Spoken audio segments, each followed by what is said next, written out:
So they catch up like.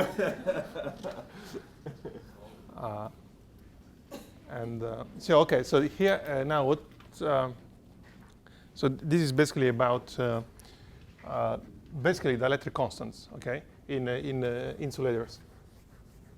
What we want to discuss a little bit is how the DFT calculations of phonons and these properties can be used to study dielectric constants and to study things like infrared absorption.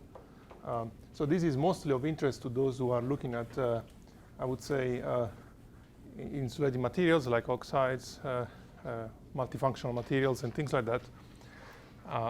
But it's a very general topic, so I think it's worth to discuss it. So I didn't know how to start, so I decided to put an experimental plot that actually I showed last week, simply because I'm familiar with that.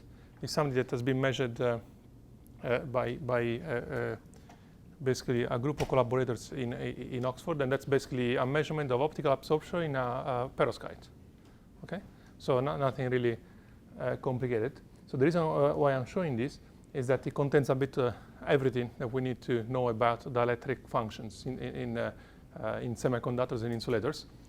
So just to say a couple of words, this is a lead iodide perovskite, and the A site is a molecule which is methylammonium. So it's the famous hybrid perovskite which is used in photovoltaics. Okay, so that's a measurement on I think 400 nanometers film using FTIR. And what basically I want to show you is what happens in this plot. So here basically is this kind of absorption there has to do with band-to-band recombination. So in this system, if you do calculations, you discover there is a band gap which is about 1.6 volts. Okay, and so at this point you're making transitions, electronic transition from the valence to the conduction. So you have that kind of absorption there. So there is another interesting bit. So probably you recognize that it's at the absorption onset there is a very nice sharp exciton peak. Okay, so that's basically a bound electron hole pair that you can form. And then this is essentially what people call typically electronic frequencies. I mean energies. Okay, so at that point you have electronic excitations. So this here, these kind of bumps have nothing to do with the physics of the material. They have to do with thickness of the film. So there are basically multiple reflections, so we don't consider that. And these things here have to do with the lattice vibrations. Okay, so this has to do with phonons. So the point of this figure is to show that when you are showing electromagnetic radiation on a sample, which is, let's say, semiconducting with a band gap, you have several energy scales. Okay, and in particular, there is an energy scale associated with vibrations. I'm talking of something on the order, from, let's say, few millivolt to, in this case, is 300 millivolt.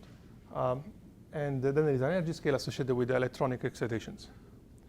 So the way to study this is to basically try and calculate the dielectric function of the compound. Okay, and if you look at the book, so there is a chapter about optical properties. What you discover is that the IR absorption is basically proportional to the frequency times the imaginary part of the dielectric function. Okay, so that's why the IR spectrum at a given frequency, apart from a constant, is proportional to that. So if you can calculate the dielectric function as a function of frequency, you can actually obtain something like that. Okay, so that's why people are interested in that. So what we want to do now is to discuss how to calculate and what it means to calculate a dielectric function. And we start from the real part of the dielectric function. Okay. So in this plot, what I wanted to show is a cartoon representation of the dielectric function of this compound, okay, using similar energy scales. So what I did is to consider some kind of electronic energy scale around. So this was here the onset. So I'm placing here an absorption onset at 1500 millivolt, and then a vibrational energy scale here. So here there are only two kind of peaks. which are given by these two things. And the expression leading to this black curve is the one you see here. Okay, so there is nothing much. At very high frequency, this goes to 1. So you have to imagine that becomes positive, and then it flattens to 1. So that would be the, so this is expressed in terms of the dielectric permittivity of vacuum. So that basically goes to vacuum permittivity, okay? Then there is another bit which has an energy scale of the order of the electronic characteristic energy, okay? And then something with a certain prefactor, and then something which has an energy scale corresponding to the vibrational excitations, okay? So that is very typical. So the difference between this and what I showed you earlier is that there were several structures here, several structures here. Here I can see only one, just to remind ourselves what is going on. So this is actually something which is absolutely critical, and it's very useful to remember, okay? Because I mean, even now, and even in the current scientific literature, there is a lot of confusion about these energy scales, and sometimes people mix properties which belong here with properties belonging here. For example, if you're studying excitations of electrons, I mean, it is not really meaningful to use, for instance, the static dielectric constant of a ferroelectric system or something like that, because that belongs to another frequency domain. Okay, so we need to look at things in this range if you're discussing electronic excitations, not at this number. So the three numbers which are important in this plot are the asymptotic trend, which is 1, I say, so we are in vacuum. And then this, after this kind of, so 1 over x peak, let's say, you have what is called epsilon infinity, which is the high frequency dielectric constant, or the electronic dielectric constant. It is called in many ways, okay? But essentially, when you see epsilon infinity, that means the value of the dielectric function below optical, so below electronic excitations. So if I go back, that will correspond to the dielectric function in this range, so before the optical absorption. So this is before the optical absorption, but I know that is, so actually on this side, but we don't go to very low frequency because at some point we hit vibrational excitations, okay? So what happens after vibrational excitations is we made a jump, and the dielectric function has changed the gain, and this is what people call typically the static dielectric constant, okay? So now, the thing to remember is that whenever you have these kind of structures like that, okay, typically you start from a value, you make a jump to another value. So when you do this jump from here to here, you gain epsilon infinity minus 1. When you find yourself here, and you go through a structure like that, you make a jump, which is the difference between the static dielectric constant and epsilon infinity, okay? So in this case, I don't know, this is maybe 30, so this may be 6, so this is 1, okay? In the case of, I don't know, I guess barium titanate, this would be what, 82? No, the static, 2000, okay, so it's very large. But that is really at, after the vibrational excitations. So this is for the static part, so the real part of the dielectric function. And in order to get the imaginary part, what happens is that you can do something called a Kramers-Kronig transformation, which is a rule relating the real part and the imaginary part of the dielectric function using the causality, okay? That is described in any textbook starting from, I think, Ashcroft and Mermin, and ending with the book on semiconductors by Yu and Cardona. You find it everywhere, okay? So if you use that, this transforms into a sharp peak, and this transforms into a sharp peak. So I think that's basically what you get for the imaginary part. You will have a peak here and a peak here.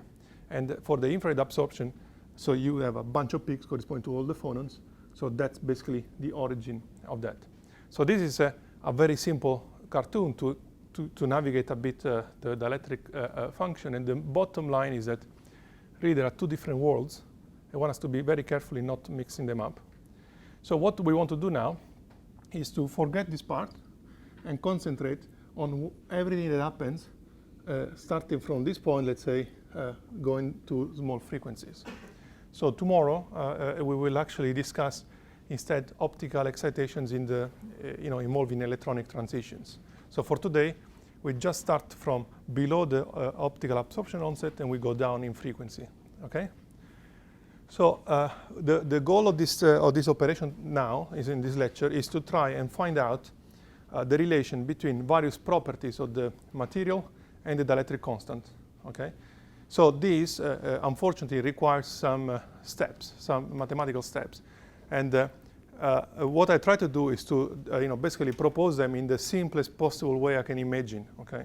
So what we're going to do is a simple heuristic model to see how several parameters enter the description. After we do that, I give you the final expression and discuss what is really calculated in the FT. So the final calculation is quite complex because essentially it puts together band structures, phonon dispersions, something we will see in a second, which is called Bond-effective charges. So there is a lot of information that has to come together to get a dielectric constant. So, but for now, let's assume that we want to do something absolutely simple. So the easiest way I had to explain that is the following. We want to see what happens to the system when you shine electromagnetic radiation. So we consider light with very long wavelength. Okay. So long wavelength means simply that the wavelength has to be longer than the thickness of your sample. Okay. So that from the point of view of the sample, every unit cell sees the same electric field. So as simple as that. So that's why people talk about Q equals 0 or long wavelength and things like that. So this is the only radiation which can couple to infrared or Raman active modes, basically. So now let's assume that basically because it's long wavelength, it's basically just one, it's one value, okay, which is uniform through the sample and which fluctuates in time at a certain frequency. So that would be the laser frequency, this thing for the external electric field. And I want to so ideally we would like a system of nuclei, so ions, vibrating and responding to this field. Okay. So the description is quite messy. So we simplify the story and we do the following. We assume that all the atoms are identical and they all react in the same way. So it's basically an average description. And we imagine that every atom has a mass m, capital M, and is essentially linked to the lattice by a spring with a force constant C. So clearly, this is a proxy for what we discussed in the previous slide previous lecture about force constants, phonons, and all these things. This is just a pictorial representation with a spring. Now, how the electric field can couple to this atom? Well, there is only one way. There must be a charge involved. Okay. So let's assume that the atom has a charge Z. This is like a number times E, which is the electron charge. Okay. So that's basically a way to represent this charge. And what we're going to do now is to try and write down what would be the dielectric function coming out of this model. Okay? So it's just a few mathematical steps. They're a bit boring. I could skip them all together, but I think it's useful to show you how simple it is. And I'm sure that if you think about it, you can redo it very quickly on your own. So first of all, we write down an equation of motion, and we work within the harmonic approximation. So that's exactly what we did so far. So until now, we studied this problem, okay? So only this bit where we have mass second derivative of displacement equal minus force constant times displacement, okay? There was the normal modes of vibration. So this is what led to phonons in the previous lecture. So what I want to do now is to keep the harmonic approximation, so not modify anything, stay within the same level of approximation, but add the coupling to an electric field. So that will be the charge times the electric field. There is nothing complicated, okay? At this point, since the electric field fluctuates with a frequency omega, I would expect that after some transient, the system will also fluctuate with the same frequency, and therefore I look for solutions which have an amplitude times a complex exponential with that frequency, all right? So that basically it's a driven oscillation, basically driven by this electric field. And what we're doing here is to replace this object inside this expression and inside this expression, okay?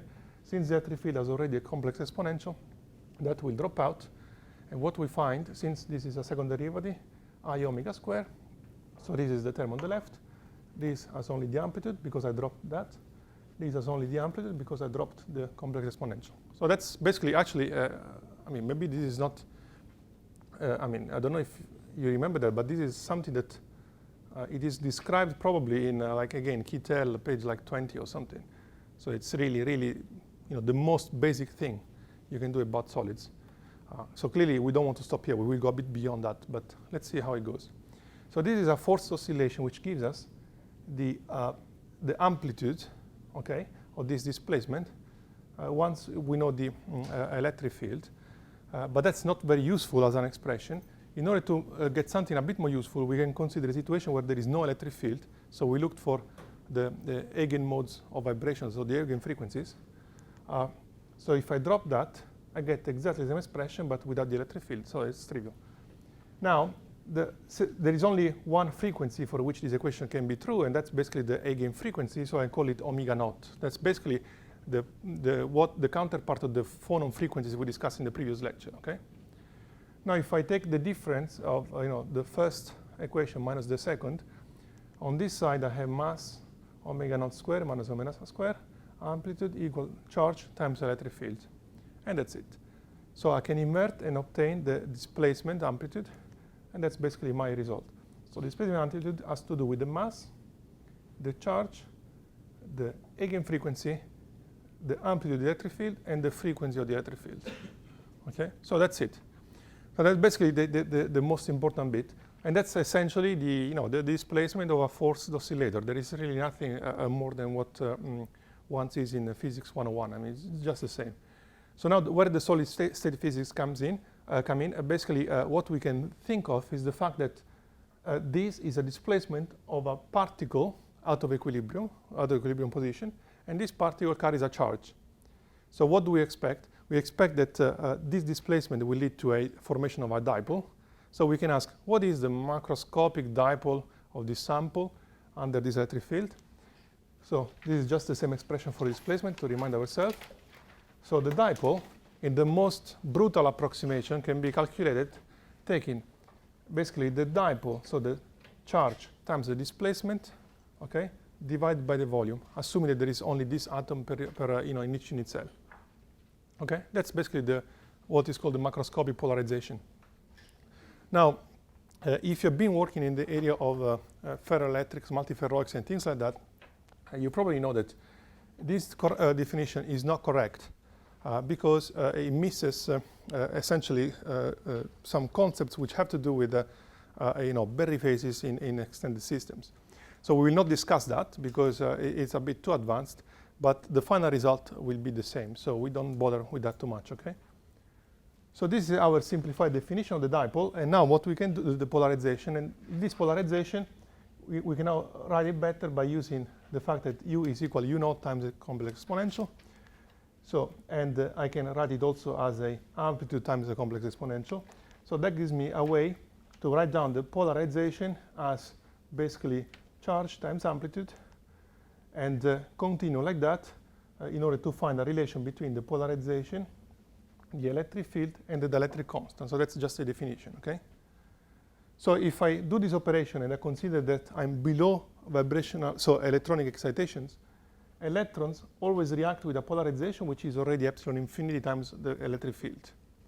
By combining these expressions together, okay, I find I can express basically the real part of the electric function as epsilon infinity plus something which contains this displacement, which is this thing here, okay? So here you have z squared because it's the displacement times the charge. So instead of z, we have z there times z there is equal z squared. So the denominator here remains. The electric field has dropped out because basically it's the dielectric constant function is the derivative of the polarization with respect to the electric field. So this has dropped. And therefore we are left with an expression where the real part of the electric constant at low frequency is expressed in terms of the electronic permittivity plus some kind of prefactors, something which contains the nuclear masses, then this charge, then the phonon eigenfrequencies, and then the frequency of the incoming radiation. Okay? So this actually is a very general expression for the frequency, the dielectric function at low frequency, so below electronic transitions. It is not the most general form, so we will see the most general form in a couple of slides. This is clearly only valid when you have a very simplified model. Okay? So at this point, one of the problems is the following. So which charge do I use for this object? Okay? Let me make an example. If you could say, okay, this is the ionic charge. Okay? So the nuclear charge. If I use the nuclear charge, let's make an example.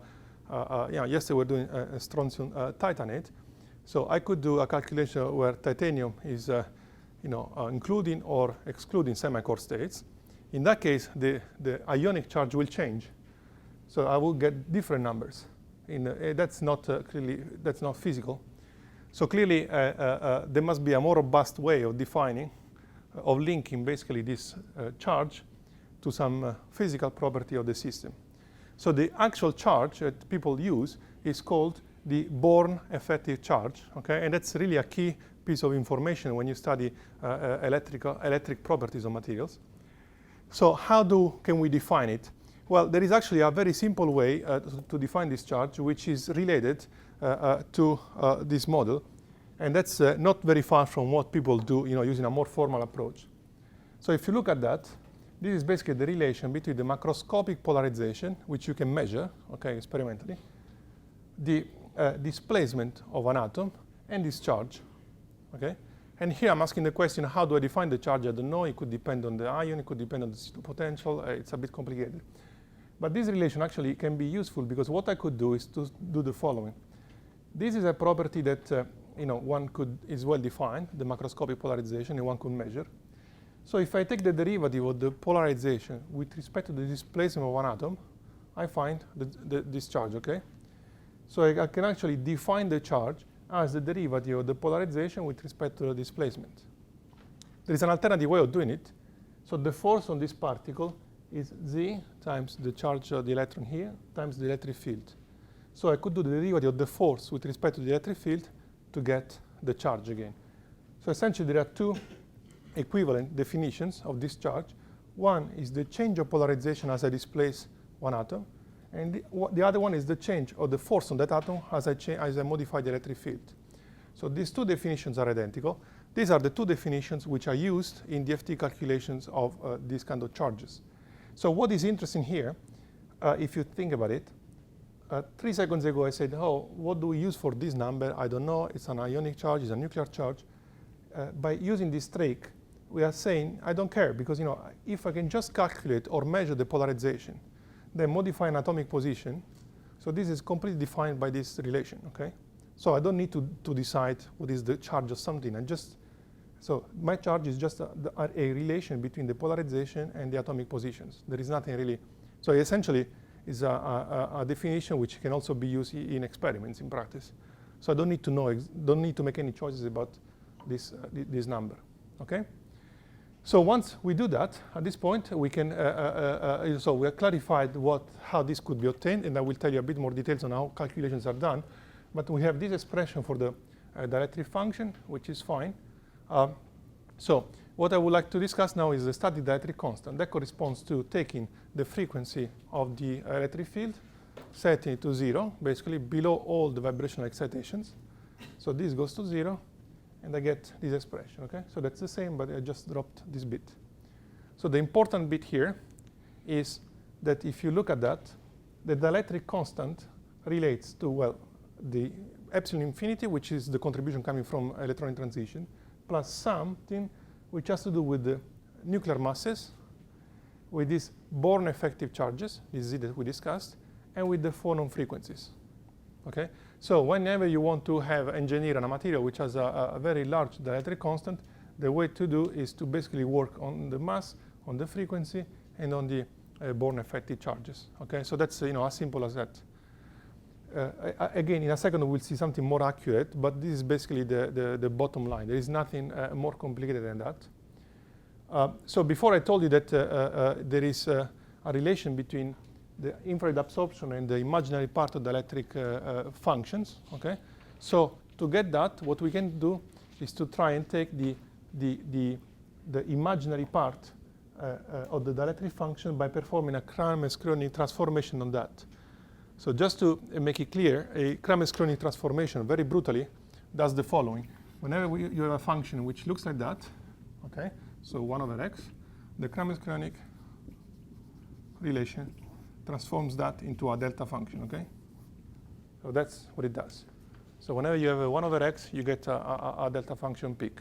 So if you go to the book of Yu and Cardona, you will see it's something that it's used everywhere in basically spectroscopy, ellipsometry, and things like that. So it's not something the theoreticians have invented. It's been there forever.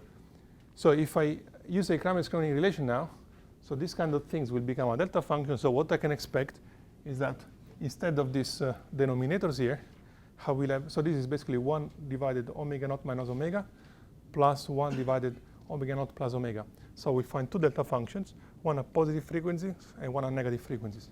Since I don't care about negative frequencies because it's going to be the same here, what is going to happen is that the infrared absorption will be proportional to this thing. So I completely neglected all these coefficients because they are boring.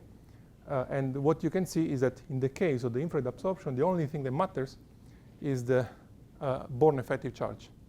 So the phonon frequencies, they don't matter in terms of amplitude. They only matter in terms of deciding where your peak is going to end up with. Okay? So that actually is pretty much everything you need to know when you are looking at dielectric constants. So for the steady dielectric constant, you have this ratio, which is the key. And for the infrared absorption, so this is what decides your amplitude. Okay? And you will find peaks whenever you hit a phonon frequency, basically. So there is nothing more than that. So now let me give you, so this is basically a cartoon, okay? And actually, it's a very useful way to remember what's going on. Okay, there is no point of doing more complicated because it gets heavy. So now I would like to give you an idea of what people calculate really.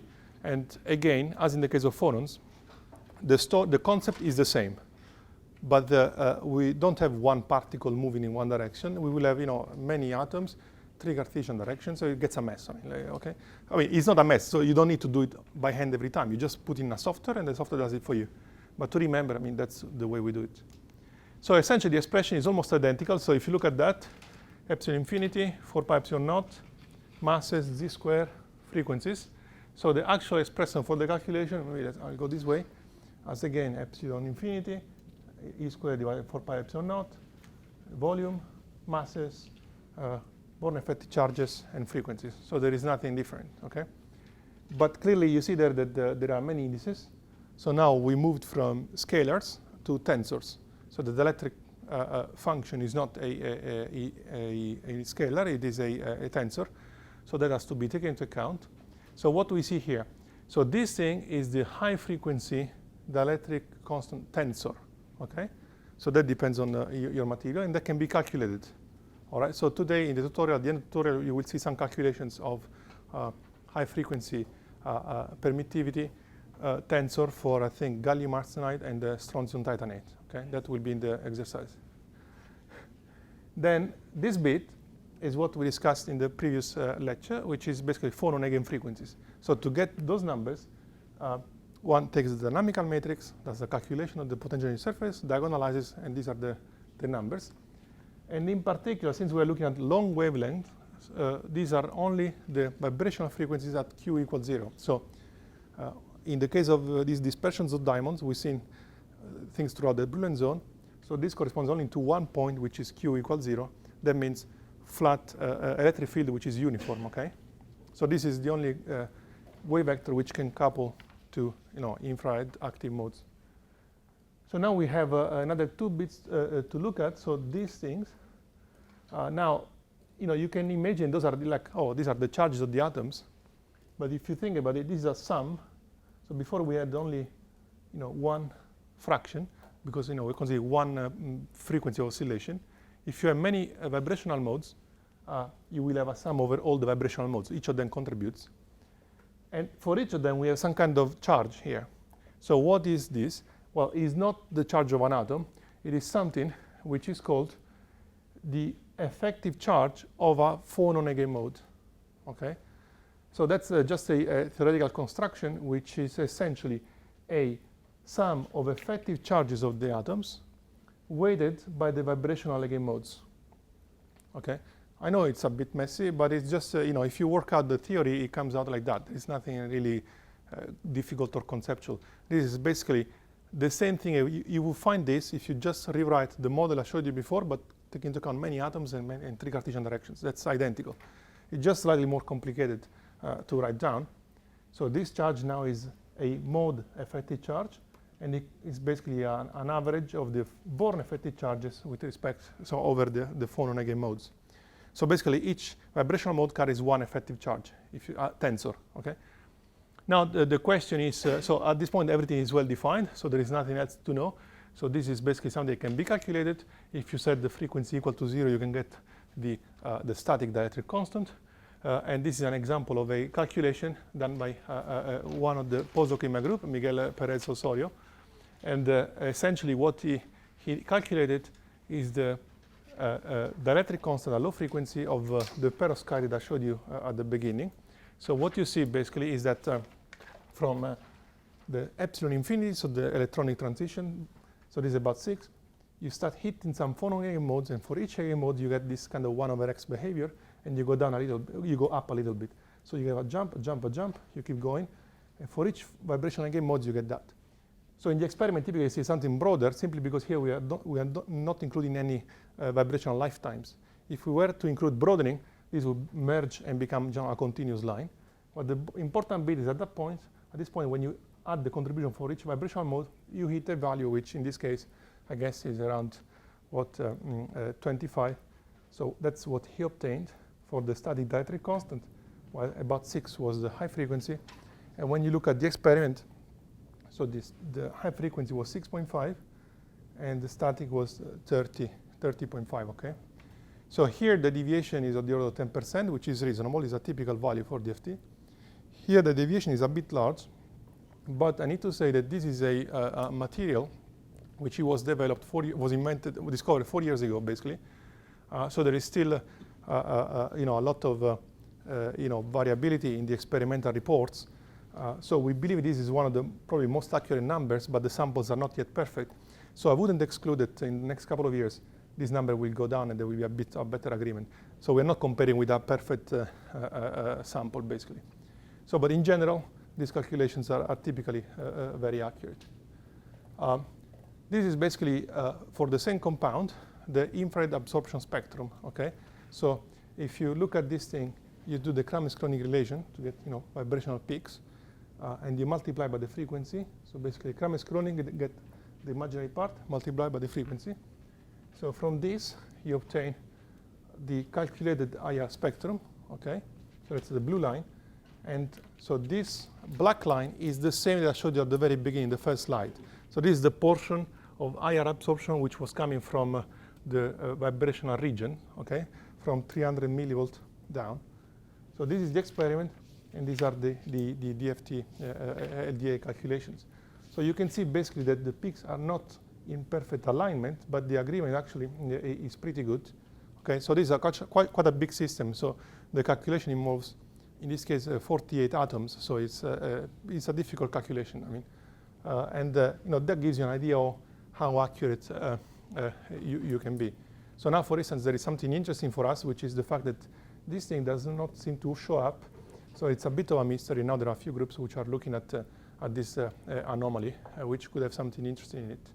So that's basically, I would say, probably the best that can be done now in terms of calculation of IR spectra. And maybe just one word, because we will discuss that in the tutorial. So how these charge tensors are evaluated in practice, okay? What one does, so I gave you two recipes. One, the change of polarization with respect to displacements, or the change of the force with respect to electric field. Both of these techniques are implemented in codes which have density functional perturbation theory built in. So, you can basically do two kinds of things. For instance, like for the finite difference formulas for the potential energy surface, you can take a atom, you move it, and you look at the change of the electronic polarization. You take the difference between the equilibrium value, that's basically your Born charge, okay? The same way, you could apply a finite electric field, and you calculate the force on each atom, take the difference with respect to equilibrium, which is 0, there is no force, and that gives you the Born effective charge. In practice, this bit is faster because you need to do fewer calculations, okay? So that's typically what is done in order to get static dielectric constants. To give you an idea of how Born effective charges look like, that's always something that shocks people who start studying these things for the first time. we said it's a tensor, so it's a bit complicated, but let's consider the isotropic average. That means the trace divided by 3, okay? So in the case, this is a lead triiodide. So in this case, the bond charge is a bit above 0.4 for lead and -2 for iodine. But the ionic charges in this compound, so you look at the formal charges, lead is +2 and iodine is -1. So you see that, if you were to guess, starting from the formal charges, you would not get anywhere near the actual Born charges. The way to interpret that, so there is all kinds of theories about that. So you will see some references in the book. But we don't need to spend time on that. The bottom line is basically that when you look at frequencies at low, properties at low frequency, if you move an atom, okay, it is not just moving an ion. So the electron density is moving together with this ion, okay?